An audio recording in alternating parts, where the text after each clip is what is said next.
Welcome back, everyone, to Pirate Talk Radio. Can I just, before we even get into anything, the trailer, the deep dive, season 8, I'm so hyped for. Like, this, I haven't even played it yet.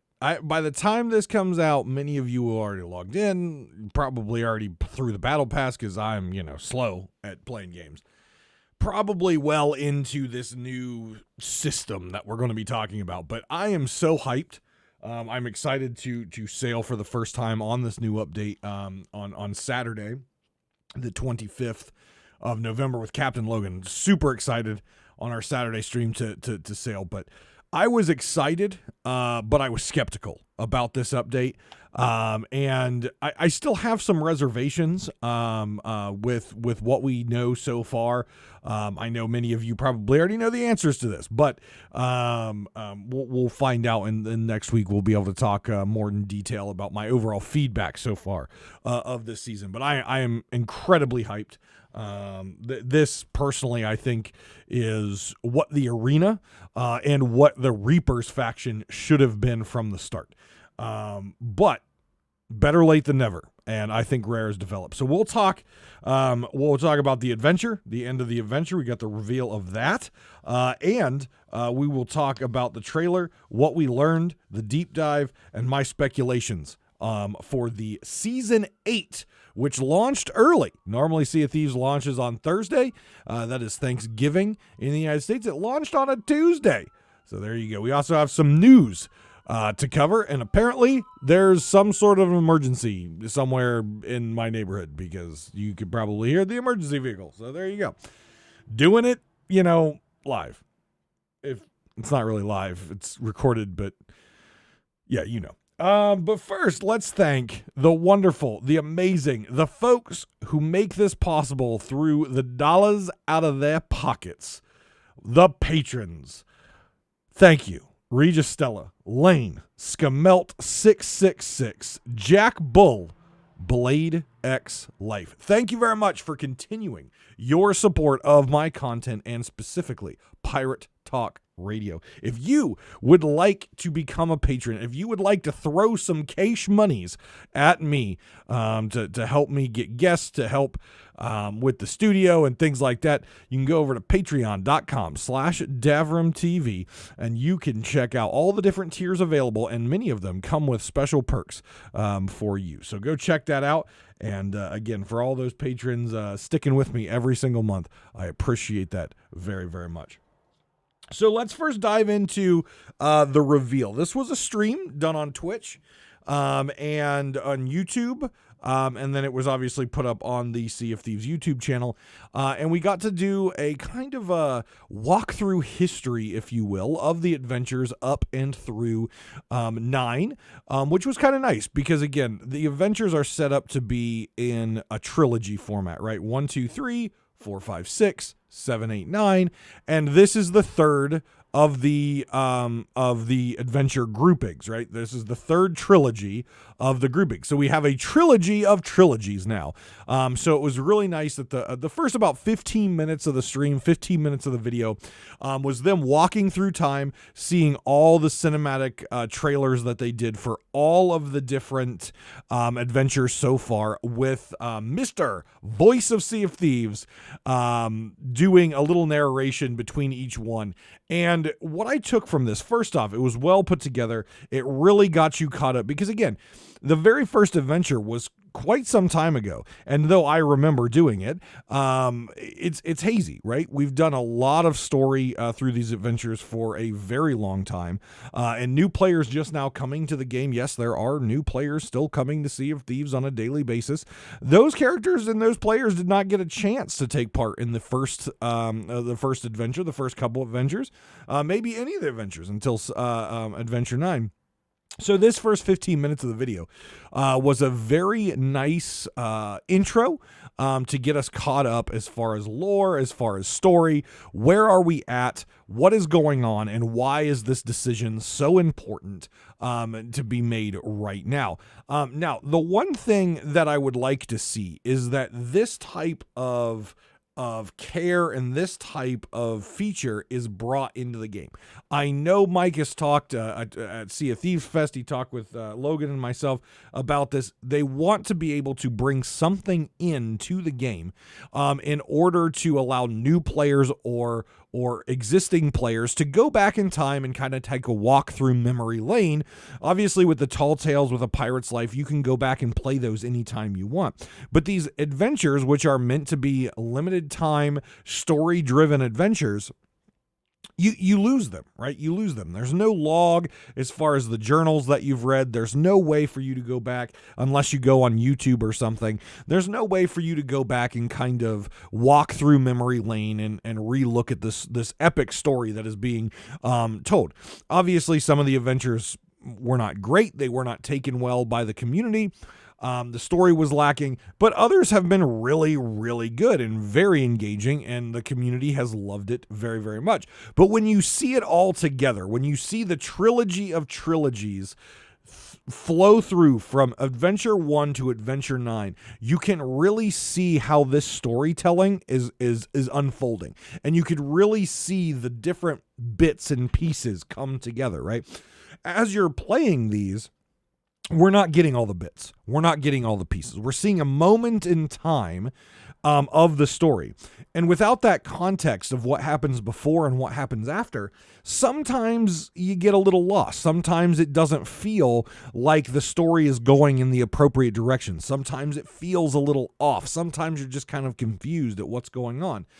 But when you actually go back and see and take this walk through Sea of Thieves history, you can see how we are flowing, and you can see how it ties back to the very, very, very first Tall Tale, the Shroud Breaker, and how it's flowed through Heart of Fire, how it flowed through Seabound Soul, how it flowed through A Pirate's Life with the Dark Brethren, how all these bits are interconnected, and just this overarching epic story that the Rare team is told. And like I said, you miss out on that when you just take these little bits and moments of time, and you can't go back and remember. You can't go back on that walk at this point in game. You have to go onto YouTube or something like that in order to see it. So I hope they continue to work on that. I hope they continue to figure out and brainstorm and come up with a way for players to not only be able to go back in time and relive these awesome trailers and these awesome things in game, but also an ability to go back and reread journals from the original journals that were scattered throughout the seas for the titles that you can get in the commendations, to what you could read in A Pirate's Life, to all the different journals that have been really interesting throughout all these adventures. I think it's really important for them to get that feature in the game. That way people don't feel lost and people feel more included in this story that is unfolding, that we're taking part in. Now, Golden Sands is brought up first, because before we know the victor, before we know the outcome of Pendragon versus Flameheart, and I find it very interesting, excuse me, when they did the adventure, it was written, right? Written. It was in the books. It was in everything, that Flameheart's return is inevitable. It didn't matter what the outcome of this particular adventure was. Flameheart was coming back. It was a matter of time and a matter of how, but we had gotten past the point that we were stopping Flameheart's return. He was coming back. So as I talked about in the last podcast, that was a little disappointing. It didn't feel like such an impactful decision, because it really came down to, is he coming back sooner rather than later, right? That's what it came down to. Now, during the reveal, that narrative kind of changed, both with the narration of McMurcury, and then when we started to talk with Mike, with Joe, with Andy, we started to hear that verbiage change to, is Pendragon going to be banished forever? Or is Flameheart going to be banished forever? So I don't know if that was kind of just off the cuff talking, or if there was a legit mistake when they were starting to build this adventure in the journals and stuff. If they had in their idea going one way and they pivoted at some point and not everything got put together. But there was definitely a change in the I guess presentation that Rare was providing from what we got in game to what we in the trailer to what we got in this reveal, and it made it feel more like, ooh, maybe we did make a pivot. Maybe we did want this decision point to be banish or banish, not return sooner or banish. I don't know, but I got this feeling that there was at some point a pivot in that. So they didn't really ever talk about, well, will Flameheart come back in the future if Pendragon wins? No, it became banished or banished, which I think would have been a more interesting choice to make. And I can't say that it would change the outcome. I don't know that. But I know a lot of people feel that both characters are they're critical to Sea of Thieves. But I think a lot of players also understand it's time to move on from these characters. And both characters, moving on from both characters, giving them a rest for a while, and maybe kind of cooking them up in the future again. But so for me, my decision point was simple. They're both stale characters. How the in-game read was Flameheart's coming back regardless. Okay, Flameheart's coming back regardless. So I can make the choice to delay that and keep the stale character of Pendragon, who has epic moments, or I can fight to bring Flameheart back sooner, so hopefully we can then banish him sooner, and we can get rid of both stale characters.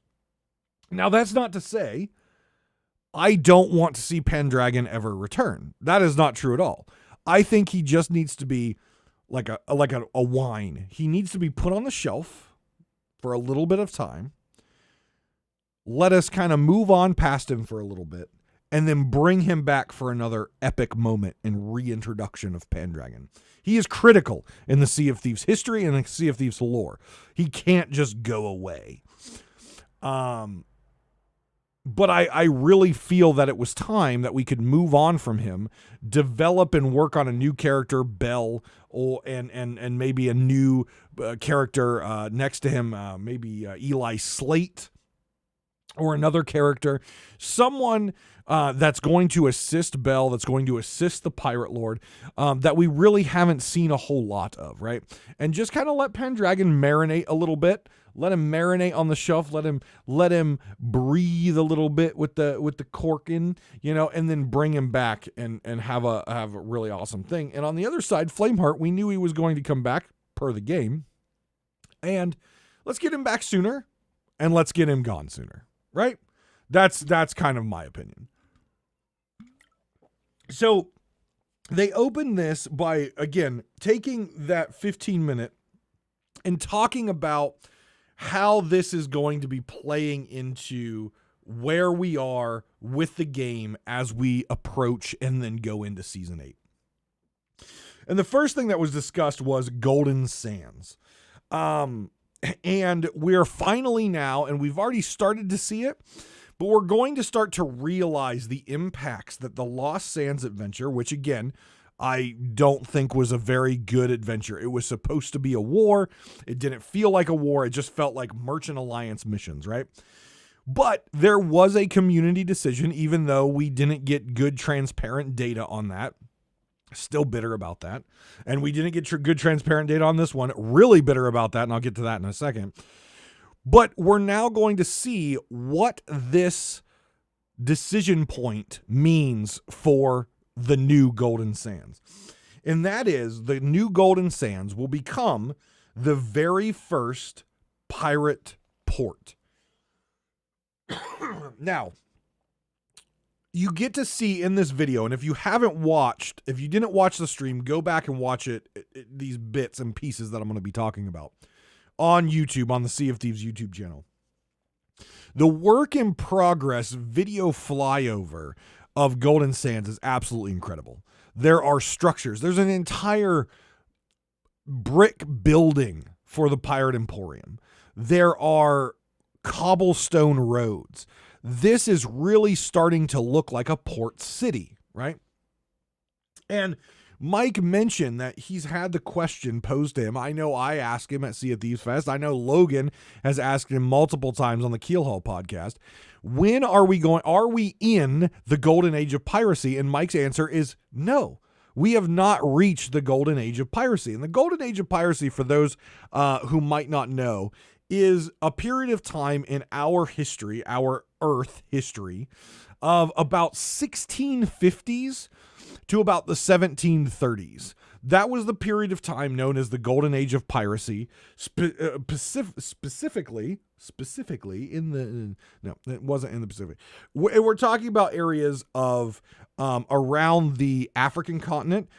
Slightly, we're talking about the Indian Ocean area and China Sea, and we're talking about mainly, because we all know the Pirates of the Caribbean movie, we're talking about the Bahama Islands and the piracy that took place in the New World, up and down the coast of what is now the United States, and down into the Bahamas, Cuba, that kind of area, in the little gulfs and seas around below Florida, and things like that. That's what we're talking about. 1650s to about 1730s, give or take. And there is a very critical and famous area. You can still visit it today.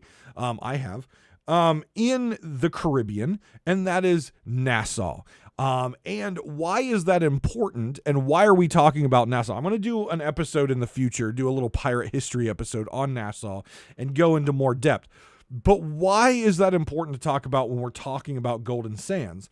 Because Nassau is famous in history of being the centerpiece, the stronghold of the pirate republic in the Caribbean. And it was a port town. It was a pirate port. Obviously, we have in the movies like Pirates of the Caribbean, things like Tortuga, right? But Nassau, that was that town that was just known for piracy. The pirates made port there. There was a city there. But the other piece to all this is there was also the evidence of the crown. England, France, and Spain were all in this area. Not Nassau itself. Nassau would have been English, but Cuba, Spanish.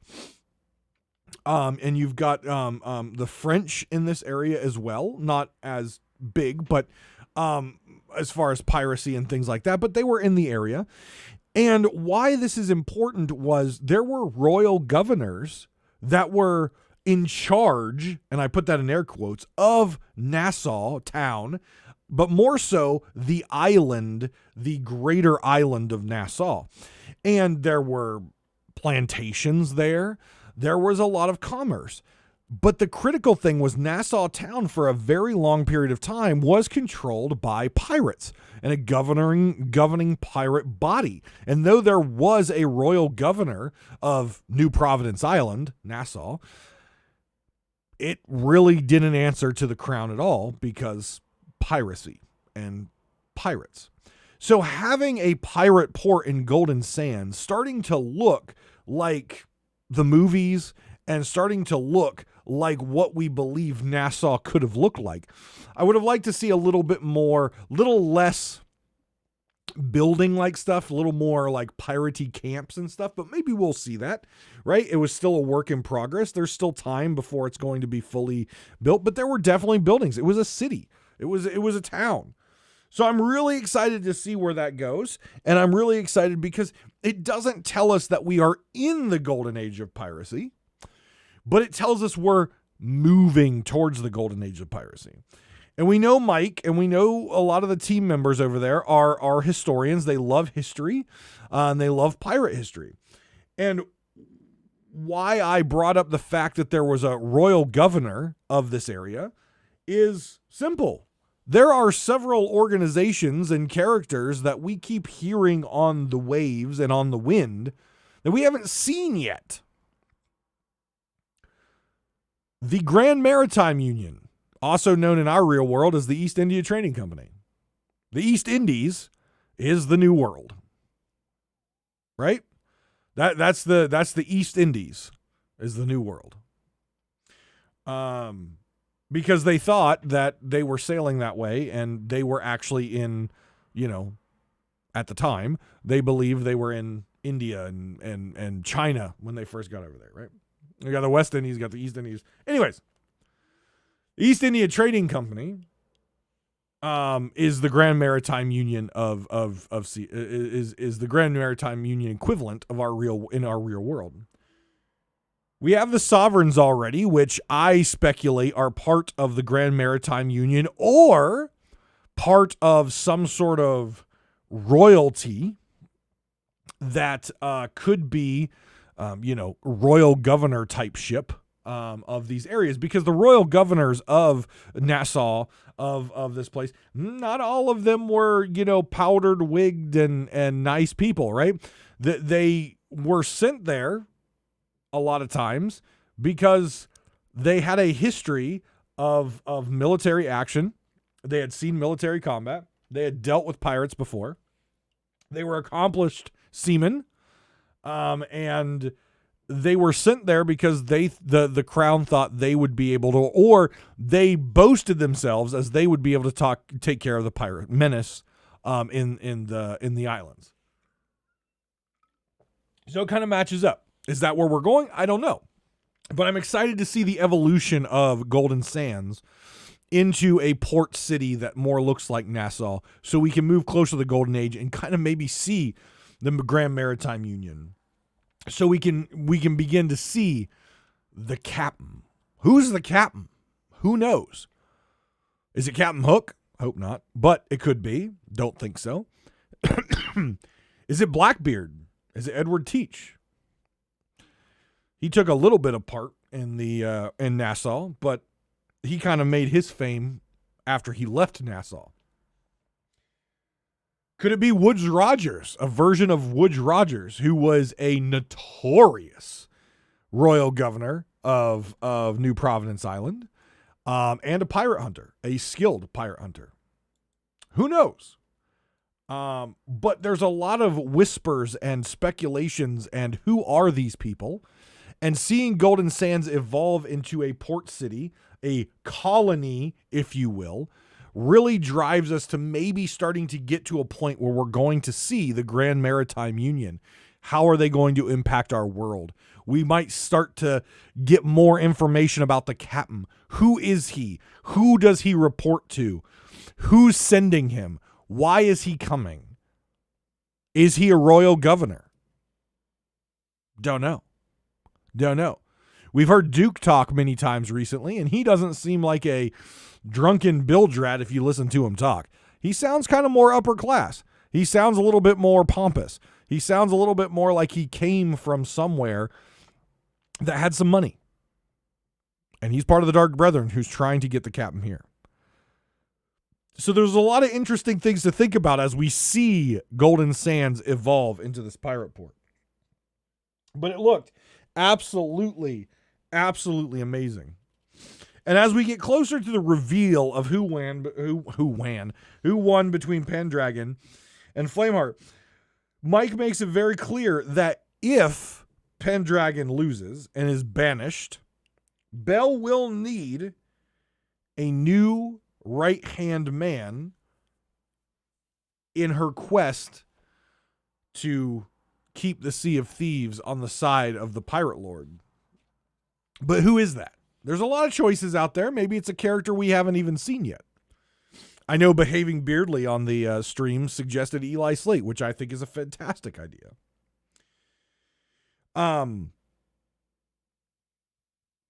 So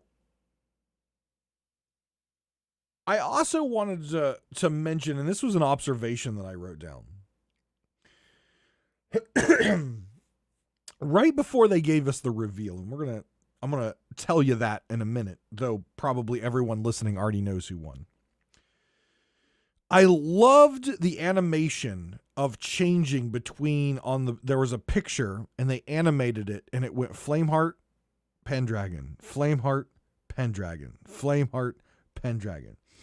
Did anyone else notice that the overlay, when they switched from Flameheart, the skeletal, dark, red, glowing eyes, beard, when they switched him to Pendragon, the overall facial structure didn't change a whole lot. I thought that was interesting. I'm probably diving too deep into it. It was probably done that way because it looked nice on the animation. But I found it very interesting that as they flipped back and forth, aside from going to a human-looking face with a mustache and a pipe to a skeletal face with a hat and a beard, they almost looked identical in the switch. I'm just saying that's really interesting. I don't know if anyone else caught that or if you were just so hyped to figure out who won. I found it very, very interesting that their facial structure in that particular animation was so incredibly close. Now the big reveal, Flameheart won. Flameheart will be reborn. He will take physical form, and we will see him finally in skeletal lord form in the Sea of Thieves. What I found really interesting as they went around the rare team, if you go back and you look at the Golden Sands battle, it was very clear you had Joe and you had Mike and you had different members of the team on each side. They were very passionate about their side. This time, in their interview, the Penny D side was not as adamant about their side. And I think that was a real vision of how the community was as well. And it didn't feel heartbreaking, right? We were promised a heart-wrenching decision point, and it really didn't feel that heart-wrenching. Even when it came to the interviewing of the rare staff, who were very passionate about their sides on the Golden Sands outcome, they weren't as passionate about this. In fact, Mike himself, though he was Team Penny D, he claims, he was like, I'm just interested to see who wins. I'm interested to see where the story goes depending on the outcome. Before, he was all about saving Golden Sands. Joe was all about destroying Golden Sands. Joe was on Team Flameheart this whole time, but Mike was like, I'm Team Penny D, but if Flameheart wins, that's cool too. And I feel like that's really, really the deciding factor in this entire adventure. I think there were a lot of people who were Team Penny D, but were like, we're not that passionate about Penny D. We're not that, like, if Flameheart comes back, cool. If Penny D saved, cool. Like, there wasn't that outcry of passion per side. There were some, but in general, it was kind of lackluster. And I don't think that was what they wanted to get out of that. And that's why I feel like at one point, maybe this adventure wasn't designed to be a choice, or at one point this adventure was designed differently and they pivoted for some reason, and it just didn't get that backing, right? Where people were, I am this side. That's why I said I think it would have been better if it's not just one character versus another, but you start to group some characters, both beloved and hated, together. And if that side win, they're gone. And if the other side, they're gone. I think that would have made it more interesting. So I don't know. I just feel like this adventure fell flat on that community choice, really making it feel like, if my side, I'm going to be crushed if Penny D loses. I'm going to be crushed if Flameheart loses. Like, it didn't have that passion. Golden Sands, in my mind, was a worse designed adventure and a worse executed adventure than this one. But it had a lot more fire and passion behind it with the community, and a more poorly designed choice than this one did. And this one was supposed to really tug at your heartstrings, and it really didn't. And I don't know if that's because we've already went through one community choice. I don't know. But I think there were some changes that were made in the story. I think there was some flipping and flopping on the rare side in developing this. And in flipping and flopping, they kind of lost that driving force that was supposed to really feel like a really hard choice for us to make. This is the part that really irked me about this stream. I have been called out on stream. I have been called out by Logan. I have been called out on Twitter that I expect too much when I call for transparency at Rare. When I call for, I want to know that my choice matters. I want to know when I turn something in, I want to be able to see live numbers ticking up and ticking down, to see the tug and pull of these different things. We've seen them do it before. It doesn't necessarily have to be all revealing. So if one side's dominating the other, it doesn't have to be down to the numeric value. It can be percentages or whatever, but something that's updated real time, that you can see the ebb and flow of these different types of events. And I'm always told, well, data's not there. That data doesn't exist. That Rare does not have that type of data. And now I can firmly say I was right. They do have that data, because it was revealed by McFarlane that they had a large screen that provided real-time data points and updated doll turn-ins and flag raises and all this stuff. He said it was on a dashboard, because he said whenever he walked by the dashboard, he was always interested in seeing the numbers change and see who's winning. They had a live real-time dashboard showing them who's winning and who's losing up in the Rare headquarters for everyone to see. Why can't we see it? I don't need the details of every doll turned in. That would be kind of cool to see. I don't need the details of flag raise and all that. I don't need it nitty-gritty, right? Because I want to be kind of surprised on these reveal shows. But it would be nice to see a percentage or a ebb and flow, something for like all but the last day, right? Turn it off on the last day so the reveal show is still woo, Turn it off for the last day. You've proven you can turn modules on and off. Turn this on and off, right? Make it cool. You could even do it on your website. You don't even have to put it in game. It would be nice to have it in game, but you could just have it on your website.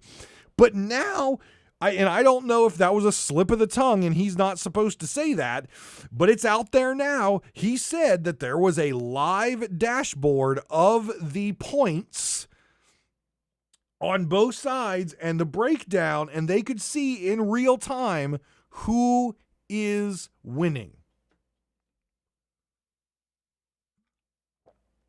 That's interesting, and that would be cool to put up there. Because then, instead of getting a update a few days in and then a week in and then at the end, look, if I'm on a battlefield, if I'm fighting on a battlefield, I damn well know more information than that. Or I'm losing the battle if I don't have information. And I'm not going to take action with my troops, with my forces, if I don't have information. I'm not going to take action. So why would someone on the Penny D side or on the Flameheart side take any more action if they don't know where they stand? Right? If you're real close, put in that extra time. If you're blowing the competition out of the water, take a break. But then the other side's going to see that, and if they're passionate about it and competitive about it, which many would be if they saw it, they would push. And then you would have this back and forth. But now, no one out there can say that Rare does not have that data, because it was clearly stated and then shown all those individual ridiculous stats that don't matter, but were cool to see, the breakdown. But they had a dashboard. Let us see the dashboard. Turn the dashboard off in the last 24 hours of the event, so it's still a surprise. You can still have your reveal stream. But let us actually see what's going on. Let us actually see who's winning. Do you realize how many people in the Golden Sands one believed that it was rigged and that Rare already had a decision made? And they were updating that thing daily. There were way more comments now on this one about it being rigged, about Rare has already made their decision and planned ahead, and that this is not actual community choice. It was all over the place. Put it to bed. If you have a dashboard in your office, put something in game so players can really feel that it is truly a community choice and not just, all right, we're going to tell you it's a community choice, but really, we already know the direction we're going.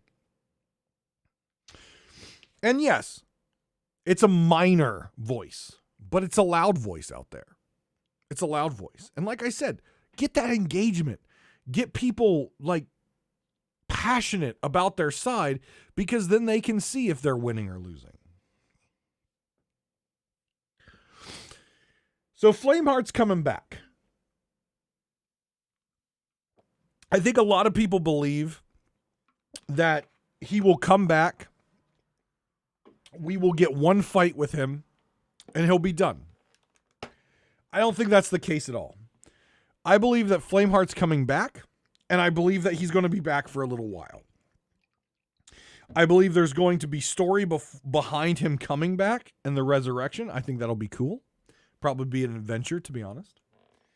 I think once he's back, I think they're going to do a little bit more war stuff between him and the Pirate Lord. I think there's going to be opportunities where we fight, his agents.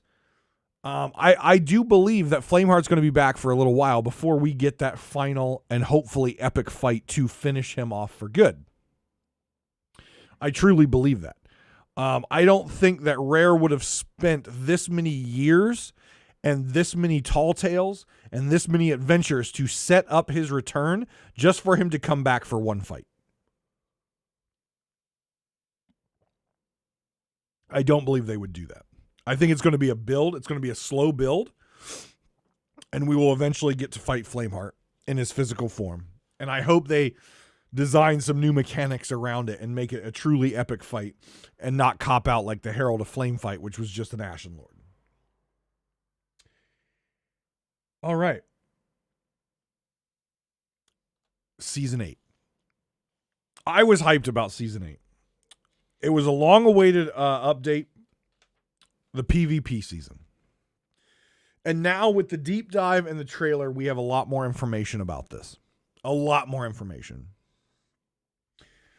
So I'm going to try to break it down in the least chaotic way possible, based on my notes. And talk about some of the DMs that I have received from folks asking me about things, telling me about things because they knew I would want to talk about it. So let's start off and go from just simple to more complex. So to start off, this is simple. Season 8 is simple. Again, it's not, but let's start off simple. 2 new factions introduced. The Guardians of Athena and the Servants of Flame. Now, you may be saying, those already exist. Well, they don't. You've got Reaper's Bones and you have Athena's Fortune. Those are the factions. There are 2 new factions that you'll have on your pirate to level up. The difference between these factions and the other factions are simple. The only way to level these up is PvP. Both of them. The only way to level them up is PvP. And you get some really cool cosmetics. The other thing that we learned was instead of stopping at 75 or 30, these go up potentially forever. An infinitely scaling system. Maybe. We know for a fact that these will go up to at least 1,000 for right now.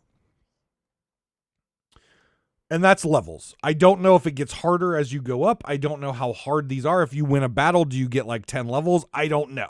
I haven't played it yet. But as you level up, you get prizes or you get cosmetics. You also get milestones for your captain's ship. Finally, there's PvP milestones in there. For the record, I don't know if I remember saying this, but at the end of last season, I ended, all my ships are still dry docked. They have 0 milestones on them. And I'm keeping it that way, as I've said, until they make it so I can file my logbook and it doesn't drop into the water. I know I talked to Logan the other day, and he said, the books are pretty much pointless. Like, people are just letting them sink now. And I'm like, I don't care. I have made a point. I think this was implemented wrong. I think it was implemented silly, and I'm going to continue to not sail on my captain ship, until they make it so I can put my book away, like I can put my flag away when I log out. So, what do you get out of this? Let's start with the rewards, because some of these rewards people have been wanting for some time. The season 1 legendary curse is back. So that's the glowing eyes with the Athena Fortune glowing tattoo on your chest. That is back, which they said they would bring it back at some point. It is now back. You must get your Guardian of Athena up to rank 105. So you have to do the PvP Athena up to 105, and you can get the legendary curse. Again, if you missed it in season 1. At level 100, you will get a new curse, which will turn your pirate to look like a ghost from the Pirate Legend hideout. You have to be a Pirate Legend and PvP rank 100 in the Guardian of Athena to get that. You will also unlock a new area of the Pirate Legend hideout, and we're going to talk about what that entails in a little bit, because there is a flip side to this. And so we'll talk about, because they're both identical at the end of the day. But we'll talk about that in a second. Then at rank 1000, you get a gold ghost, curse. So that's what you get, 100. And there's other cosmetics on the way up.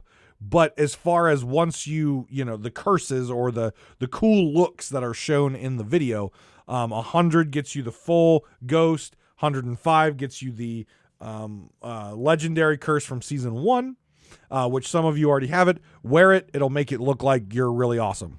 Just saying. And then 1000, you get the gold curse.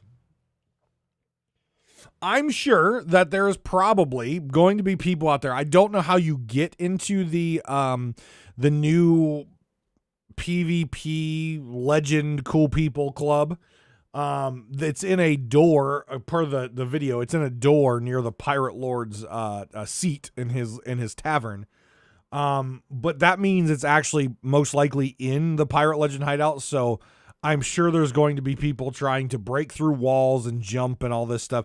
End of the day, even if you can get in there, you can't get the cosmetics until you get the rank anyways, because it's all locked behind rank. But I'm sure there's going to be videos and there's going to be stuff out there, people showing you how to get in there. Whatever. Don't be stupid, because if you're going to be stupid and do that, most likely there's probably going to be some sort of repercussion, banning, suspension, something like that. Just don't be an idiot. Don't be an idiot. People always like to try to glitch through things, and then they get their account banned, and then they're pissed about it. Flip side, Servants of Flame, the Reapers. The Reapers has finally happened. What appears to be a door in the center of the tent at Reaper's hideout, we now know what it is, and we now know what it goes to. That is an elevator. And once you get to rank 100 of that, you can then access the Reaper's lair. And in the Reaper's lair, you will meet a new set of characters down there, a whole bunch of skeletons and things like that. And you will also get cosmetics based on your PvP rank for the Reapers. At 100, you can become a skeleton. An actual skeleton curse. Not a costume, an actual skeleton curse. And though your pirate cosmetics, though working for the Athena Ghost, do not work for the skeleton, you will now have the opportunity to customize, like you customized your pirate with that cosmetics. You'll be able to customize things like your arms, your legs, your head, and your torso with a whole new variety of skeleton cosmetics, which opens a whole new door of monetization for Sea of Thieves through the Emporium.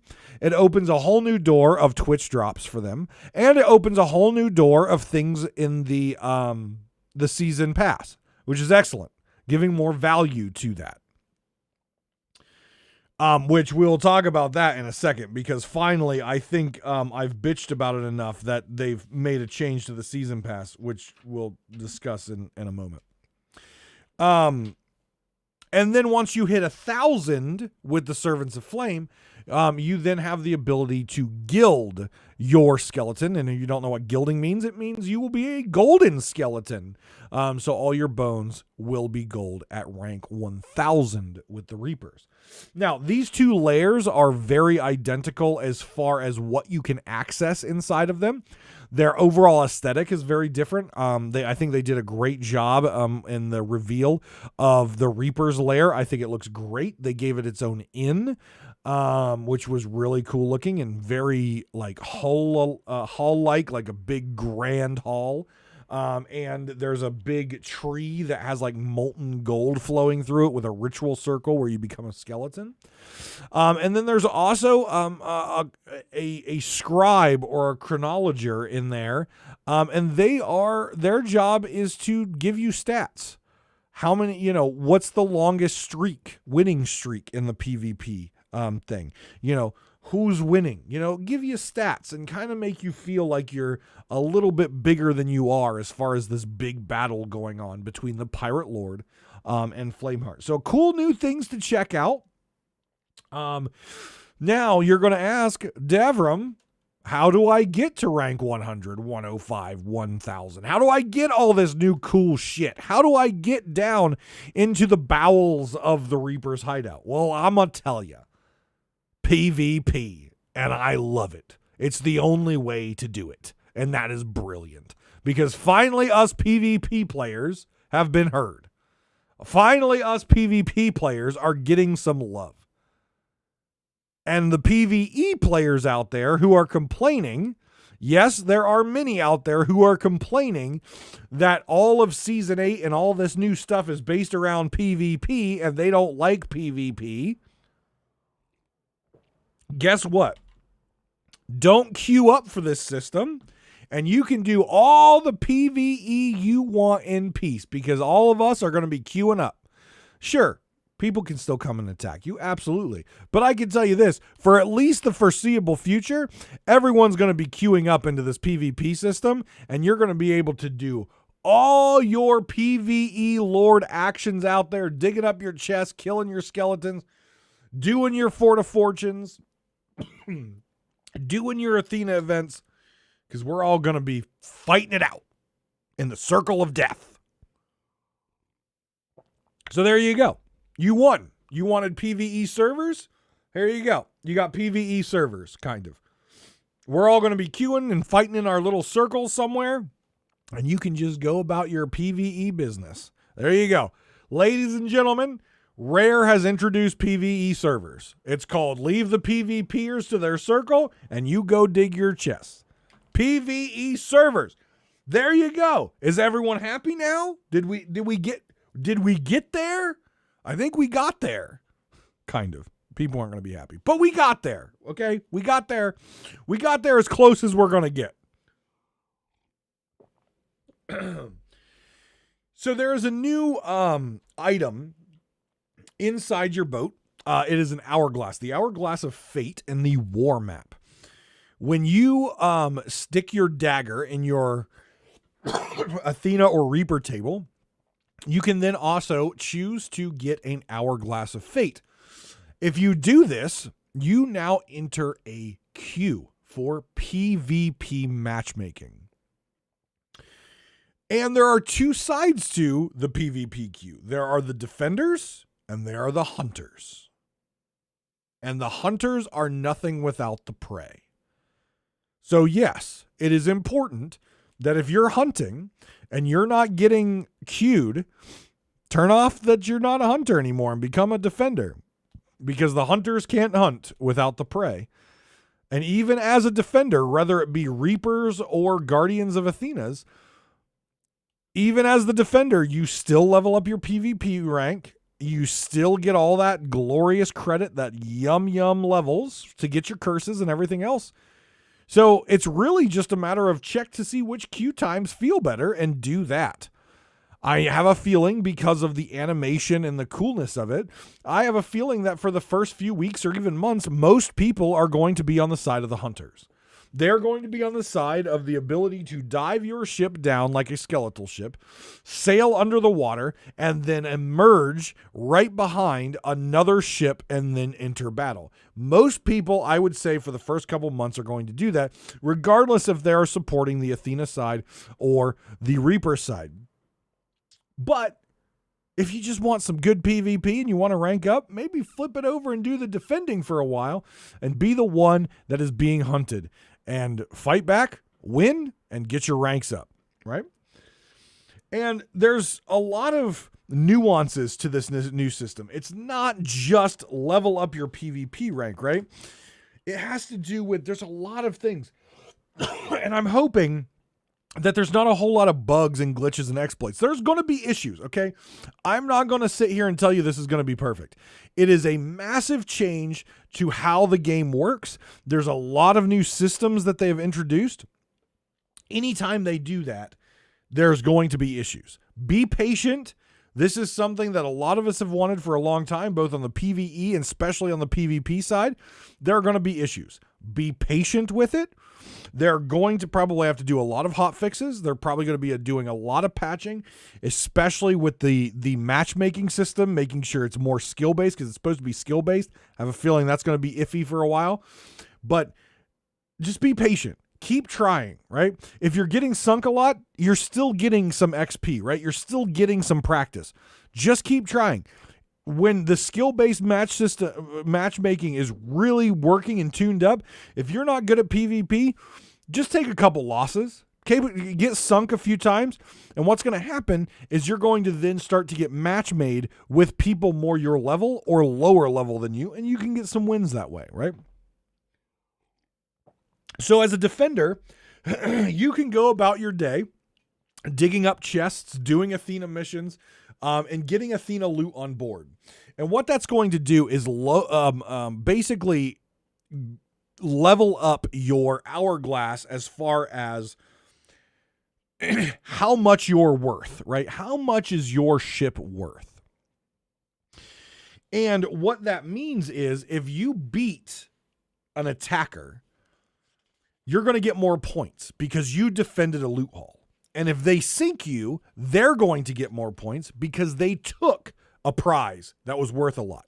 This is very piratey, right? This is very, very much caked into the idea of prize hunting, which is what it was called back in the day, back in the 1600s, 1700s. That's what it's called. You would go after a prize.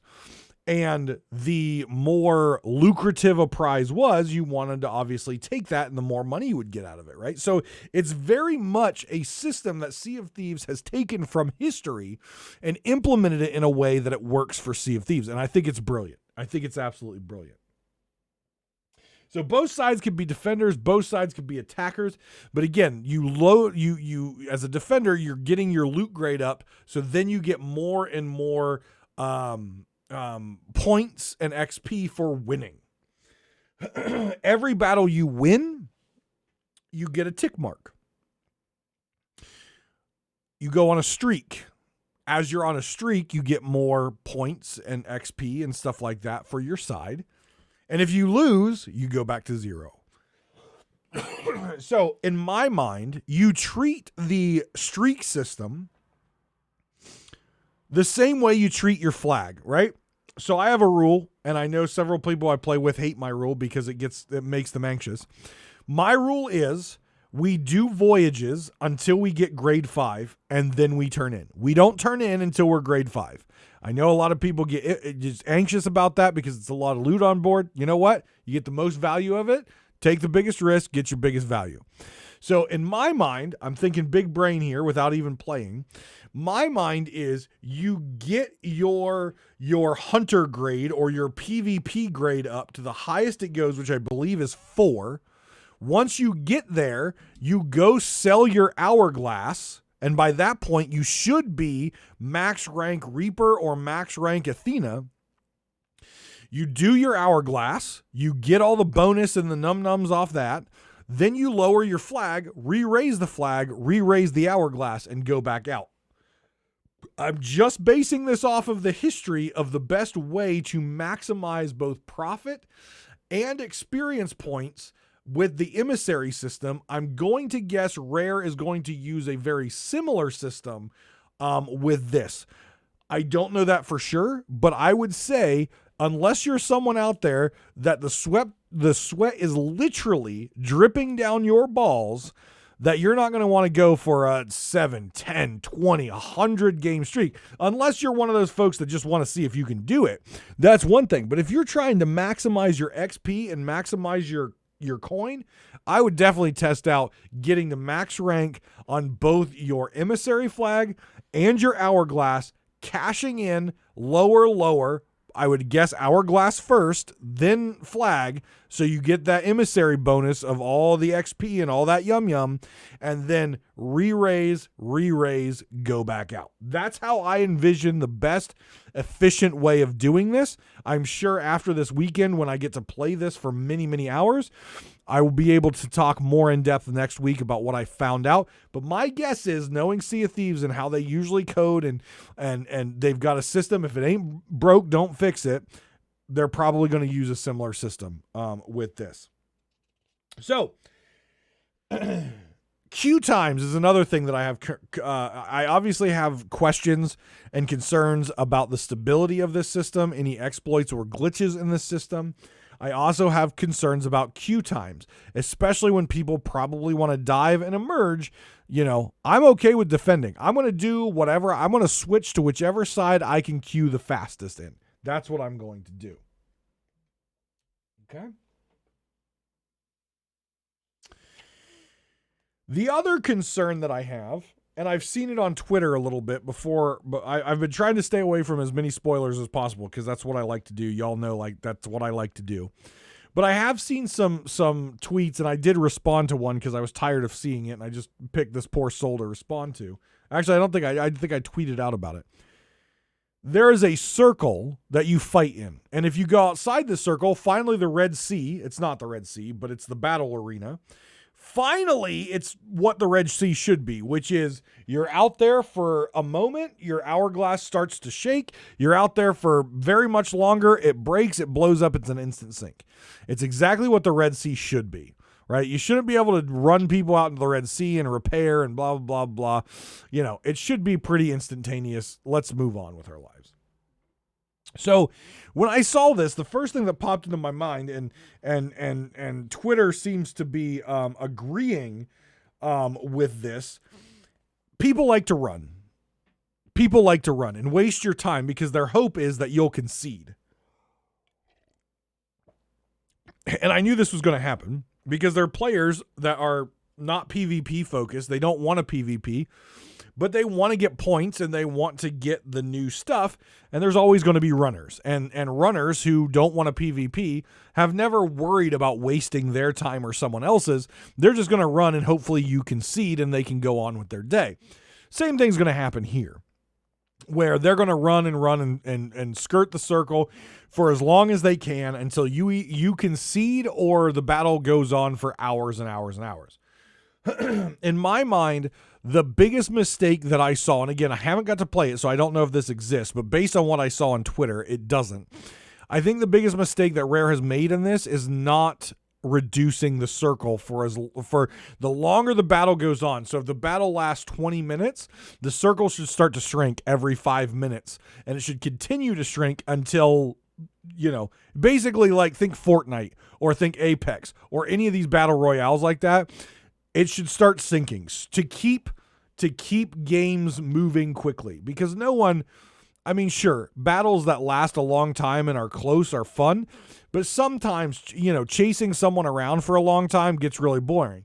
With that being said, helms people, anyone out there who likes to helm on ships, this is your opportunity to prove to everyone that the helmsman is the most important person on the ship, because they are literally trapped in a circle. And it's not the Red Sea where they can go out in the Red Sea and repair and come back in. No. This is literally, if they run too far out, they blow up. Helms people. My people. I love helming. You can outsail them.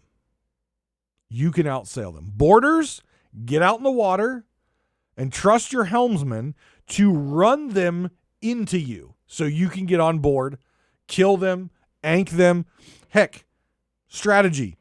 Kill them all, turn their damn boat and blow them up and get them sunk and move on with your life. I know a lot of PvP players expect and want every single person that they encounter in PvP to go toe-to-toe with them, punchy in the facey, move on. Quick battles, go on. No battle in the history of ever has been quick, punch me in the face and move on. Okay, aside from like boxing matches and like MMA. Some of those are quick. But if we're talking about a legit battle, if we're talking about naval battles in history, these things last a long time. And there's a lot of strategy involved. So get a good helmsman, or if you're a person who helms, find a good crew, or learn to helm and learn strategy. Turn and adjust your boat and put them in a bad position so that they have to make a mistake and you capitalize on that mistake. I get always so tired of people complaining about runners because 9 times out of 10, between the point of the person starting to run and the point of you giving up, there was probably an opportunity in there that if you outsailed them, they would have made a mistake and you could have capitalized that and won. But so many people don't focus on that. So many people are not paying attention to that. They just want to get up alongside someone. They want to get aboard on someone. Make them make a mistake. Be a better salesperson, not like selling them stuff, right? Don't get on the megaphone and offer them chocolate like I sometimes do. No, outsail them. Be a better helmsman. Put them in a bad position. Get a boarder out in the water, and then you force them. Herd sheep, basically. Be a dog that herds sheep. Herd their boat towards your border so they can capitalize. There are so many notes, honestly, that I wrote down. This update is just super exciting. And we're going to talk about it more next week. And because I know I'm going over time right now. We're going to be talking about this next week after I get to play it. We're going to review the patch notes and we're going to deep dive into this more. But a few big call outs that I want to mention that I thought was top notch, big brain thinking from Rare. The first one is in this queue system, it is like for like. So if you are a solo slooper and you queue up, you will queue up against another solo slooper. If you're a duo sloop, duo. Brig, brig. Galleon, galleon. Here's the kicker. A galleon cannot down queue to a brig. A galleon cannot face a brig. But a brig can face a galleon.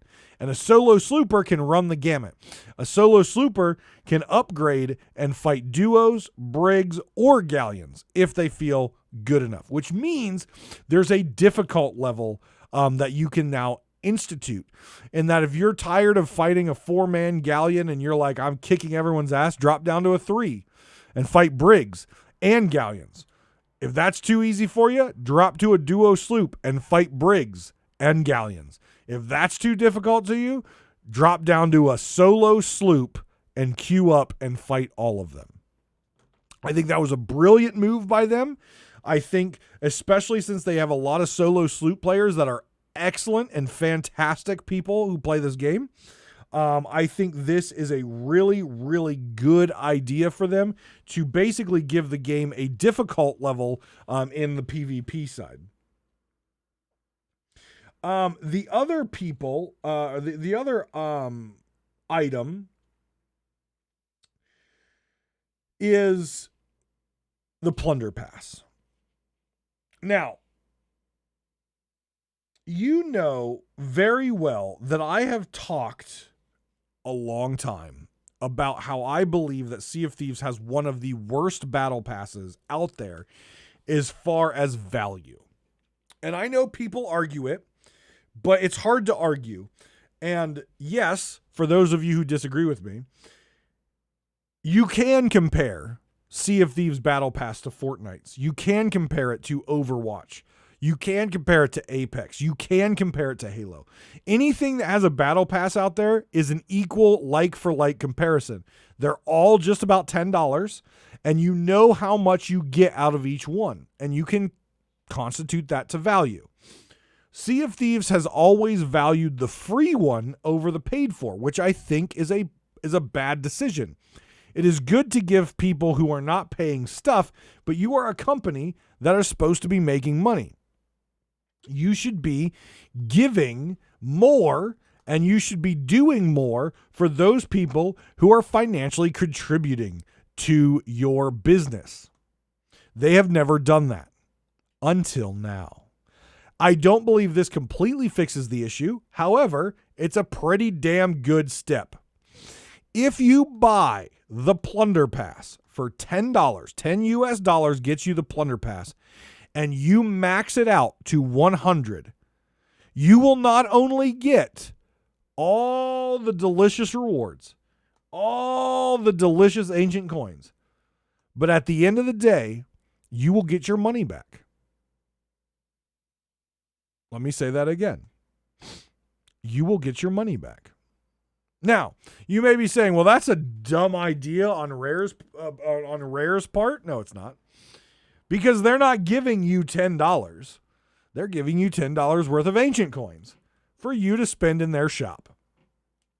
And as a person who's worked retail for a long time, I can tell you the percentages do not lie when it comes to store credit, when it comes to giving gift cards. If a company gives out store credit or a gift card to you, you are most likely going to spend that plus a little bit of your money in the long run on your next purchase. So if you get $10 of ancient coins out of your $10, you get that back. So technically, in a lot of people's minds, oh, I didn't pay anything for this, right? They gave it the ancient coins. Then the next time you purchase something, you're going to be like, oh, I've got $10 worth of ancient coins. Oh, but I want that $15 cosmetic. Oh, here's $5. I only paid $5, but I got a $15 cosmetic. Rare just made $15 and they didn't give you anything, right? Now, some people will be saying, well, yeah, but they could just get you for $15 on top of 10. Correct. But if it's a difference between paying $5 for that cosmetic because fake coins were given to you or $15, you're probably going to get more people biting on the $5 one because they already got the $10 worth of coins. Trust me.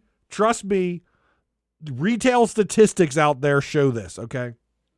Retail statistics show you give a little in a store credit or a gift card, the people will buy more of their money plus that gift card because they can get more out of it, right? Brilliant decision by Rare.